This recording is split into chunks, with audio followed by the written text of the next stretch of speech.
With me right now is a Spaniard. Am I right? You're a Spaniard, right? Right. Okay, and he wants to learn scuba diving. How are you, Mr. Rafael, right? Rafael, yes. Rafael what? Aybar. How do you spell that? Aybar. It's a Basque family name in the Basque country. Oh, I see. What do you mean? You say Basque country? It's a part of Spain. It's in the north. Oh, I thought when you say Basque, I thought it's a fish. No, I'm just joking. Basque. Basque country. It's the northern part of Spain. Yes. Okay, you know, I've been to Spain one time. It's a very beautiful country. What's this area where you're near the water? It's southern part of Spain. On the mainland or on the islands? No, it's southern part of Spain. Okay. It's more of there are a lot of resorts there. That would be the Costa del Sol. Yeah, right, Costa del Sol. Marbella, Yes, Malaga. yes, beautiful. You know, we're also lucky because we had some Spanish classes, so it's easier for the Filipinos to communicate Well, you use a lot of words. with the Spaniards. Yes. No, we recognize a lot of words in Exactly, like Celia means chair, right? Yes. So you know, it's the Filipino and the Spanish words are almost the same. Yeah. Well, anyway, let's go to scuba diving. And you wanted to become a scuba diver, so what is your purpose in becoming a scuba diver? Well, it was something that I knew I would have to do sometime in my life. And when I discovered that it was possible to learn scuba diving only 2 hours away from Manila, I said, well, this is the moment. I see. Don't you think it's rather late for you to go scuba diving? How old are you now? Well, to be honest, I didn't think of it. Huh? I am 31. No, be honest, be honest. No, to be honest, I didn't think of it for a passing second. Really? But I don't think I'm too old for anything in life, but maybe I'm just completely ignorant. So I'm asking, how old are you now? I'm 31. Wow, you're 31. You don't look like 31. I know. Huh? And so I'm very old, right? Yeah, you're very young. Maybe you're not you're not a very stressful person. Huh? Because a stressful person, they look old. Well, I don't smoke, I don't drink, I don't go out. Maybe Okay, so what do you expect from your scuba diving class? Well, I expect to pass at least, so that I can continue practicing as soon as I go back to where I live.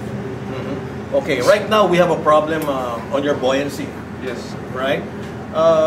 What do you think is the main reason why you're having a hard time on your buoyancy? Well, because I haven't really had the time to start even thinking about it, because I was just too busy equalizing. Yes, you're right. So, but the second dip this morning, it was a lot better than the first one. So at least I know how it is when the equalizing is out of the way. So now it's out of the way. Now I know how long it takes me to equalize. Right. And as soon as we hit the water again, I will start thinking about the buoyancy thing. Yeah, so I hope I'll do well, but I really haven't even tried yet. Yeah, you remember I told you that diving is all about people who can equalize their ears. Now you believe that? Yeah, yes. The thing is, I have to discover how long it will take for me. So I think I can be a good diver as long as I have to accept that maybe it will take me 10 minutes more than most people to... I told you never use the word good diver. You want to be a safe diver. No, I do. I mean, I want to last even more than 31 years. Yeah. Being a safe diver. That's why you're learning all the skills. It's because you want to be safe while diving, just in case something happens to you. You know how to do it yourself. Now, let's find out if you can answer some of the problems in diving. For example, let's say your BCD is inflating without you inflating it. What do you do? Yeah, and I have already tried to deflate. Yes, and it keeps on inflating. Well, then I will try to take it out as soon as possible. Right. So you're learning. You take out the low pressure hose. Yes. Okay. So it won't inflate. What if your regulator keeps on putting out air? It's there's a defect. Well, then I would just press it and see what is happening, and if it doesn't stop, then I would turn it around. Okay. And I would continue reading. All right, but supposing it keeps on giving out air, what do you do? You learn that in the skills, right? I guess I would have to stop, to go out and to do assessor, etc. Oh, wait a minute. You must have forgotten what I taught you, right? Because if there's something with your regulator, the air continuously flows, okay, and it doesn't want to stop, okay, you have to bite one side of it.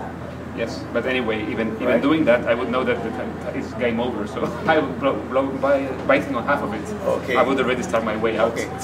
Just to make sure our next dive, okay, what I want you to do is you purge it, and then as if it is free flowing. I'm talking about the free flow regulator, okay, and then you bite the other half. Okay, so I'm gonna tape it. I want to see whether you're doing it correctly. Right. Okay, what other skills gave you a difficult time during these classes?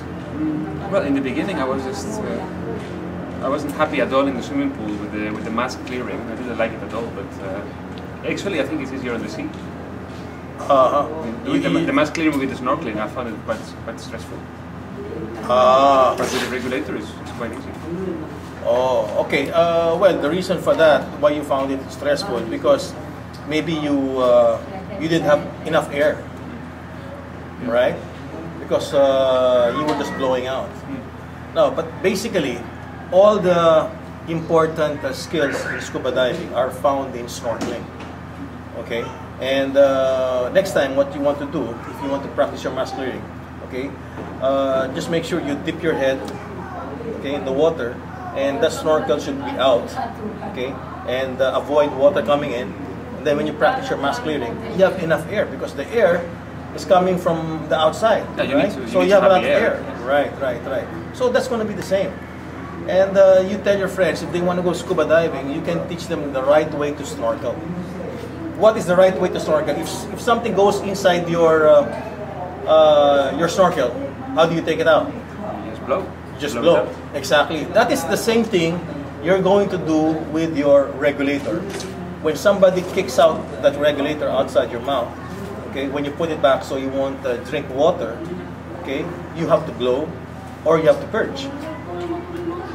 All right? Okay. So what's the easiest skill that you encountered? Well, I'm very happy that I have discovered what is the easy way of equalizing. It's just to crawl down and take your time. And, because I found it very difficult to do everything at the same time, to go down quickly and to equalize. But knowing that I can just equalize my way and then start going down. Right. So you're saying going down very, very slow. Yeah, I think that worked for me. Right. That has become an easy skill, the equalizing. Okay, now let's go back to your work. I heard you are, did you say political environmentalist? Yes. Actually, that's it. Political environmentalist. The first time to hear somebody being a political environmentalist. What is a political environmentalist, by the way? Well, I am not a biologist by training. My training is in political sciences. Okay. This being said, I'm an environmentalist by vocation, and I come from a family where my father is a biologist and so on. So I'm not completely alien to the world of all things alive. So what I do is I advise and help support politicians all across the political spectrum to cooperate on getting ahead the most ambitious political agenda that is possible at any given time. So you have to think of my work as sort of a switchboard. So I'm monitoring, say, 15 dossiers that are going through in the House of Parliament in Brussels. So I have to keep an eye on the legislative developments at basically 2 or 3 levels, in the nation state, in the European Council, and across the different political parties in the House. And I have to facilitate these people reaching ambitious agreements. It's all about strategy. It's like playing a game of cards. Is there anything you'll be doing in the Philippines with some politicians here? Yes. We are looking forward to have Senator Lauren Legarda. Senator Lauren Legarda. Yeah, okay. In the activities of the organization. So yeah, we have invited her to a conference we are organizing in Nagoya. I see. Okay, the bottom line is you want to clean the world as much as possible. I personally want to help those that are cleaning the world from their desks. From their desk? Yes. Why do you say from their desk? Well, politicians, I mean, I don't know how it works in the Philippines, but in Brussels they might be leading with everything they do, but in practice they don't really have the time to do other than just pushing paper up and down and hoping that it's going to do the trick. But in my spare time, if I can scuba dive and clean it myself, then I'd be very happy to do it that way too. I see. When you say clean on their desk, is they try to make laws Yes, yeah. to prevent people from destroying Yes. Mother Earth. That's right. Ah, that's fantastic. I like what you're saying. So you're here basically to help us make our country clean. Well, I'd like to put the Philippines on the global map of environmental protection, because obviously you are one of the countries in Southeast Asia with the highest ecosystem. Okay, because of what you said, What? I'm giving you your passing grade of 85. So I still have to reach 100. Right? No, you passed already. Congratulations. Actually, yesterday you passed already. Okay. Okay, I'm just giving you more dives. Thank you. So you can be a better diver. So congratulations, you're now a scuba diver.